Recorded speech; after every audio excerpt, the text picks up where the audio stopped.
Weißt du, das ist mit deinem Fahrstuhl hier hingekriegt, das hat ihn da stehen lassen. Und was war's? Ja.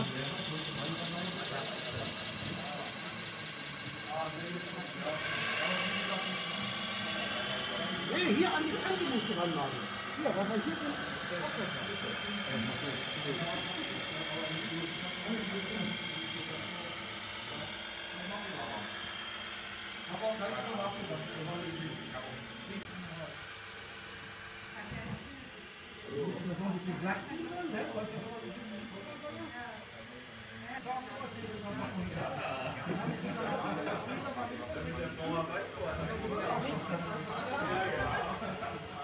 Ein Tonnen war da.